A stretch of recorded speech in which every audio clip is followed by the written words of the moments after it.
नमस्कार दोस्तों, स्वागत है आपका एक बार फिर से हमारे चैनल हनुमान भक्ति सागर पर, जहां मैं आपको श्रीमद् भागवत गीता की कुछ महत्वपूर्ण अध्यायों के बारे में विस्तार पूर्वक समझाती हूं।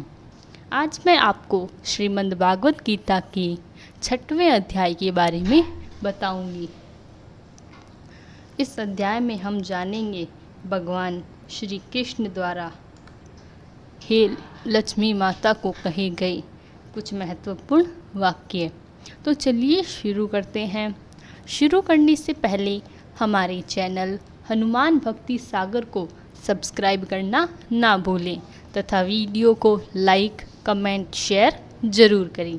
तो आइए शुरू करते हैं। श्री भगवान जी बोले, हे लक्ष्मी, 6ठे अध्याय का महामात्य सुनो। गोदावरी नदी के तट पर एक नगर था। वहाँ एक जनश्रुति राजा बड़ा धर्मक था। एक दिन नगर में हंस उड़ते उड़ते आ निकले। उनमें से एक बोलते ही उतावला हो उड़ गया।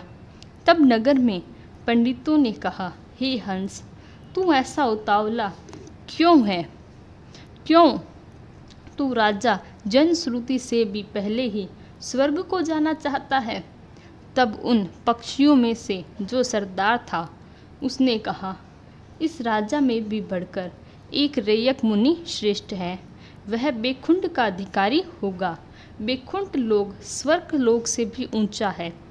तब राजा के मन में विचार आया कि मेरे से उसका पुण्य बड़ा होगा जिसकी यह हंस स्तुति करता है। यह विचार करके राजा ने कहा कि चलकर उसके दर्शन करने चाहिए। राजा ने सारथी से रथ मंगवाकर उस पर बैठ प्रथम बनारस की काशी में जाकर गंगा स्नान कर ब्राह्मणों को दान दिया और शिवजी महाराज के दर्शन किए। फिर लोगों से पूछा, यहाँ कोई रैयक मुनि रहती हैं? लोगों ने कहा, नहीं। फिर राजा ने उत्तर दिशा की ओर जाकर बद्रीनारायण को परसा। वहाँ से राजा का रथ चले नहीं। तब राजा ने कहा, मैंने पृथ्वी की परिक्रमा करी है, परंतु किसी स्थान पर रथ नहीं अटका। यहाँ कोई ऐसा पुण्यात्मक रहा है जिसके तेज से मेरा रथ नहीं चलता।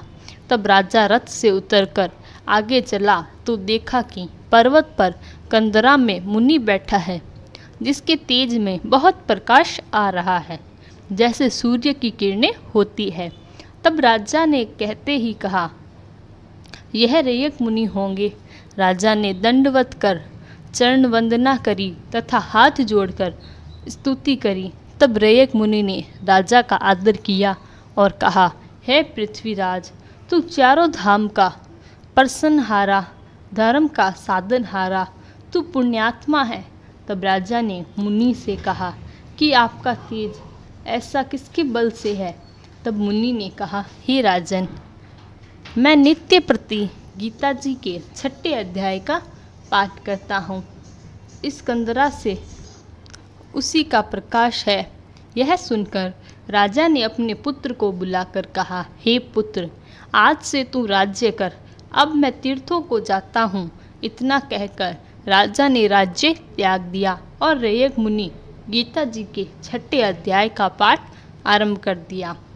तब वह राजा जी भी पाठ करने लगा। एक दिन प्राणायाम करके दोनों ने देह त्याग दी।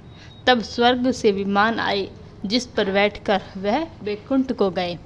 तो इस प्रकार हमारा 6ठा अध्याय समाप्त होता है, जिसमें हमने राजा और रैयक मुनि की कहानी को देखा, जो कि स्वर्ग से भी ऊपर वैकुंठ धाम की यात्रा से संबंधित थी।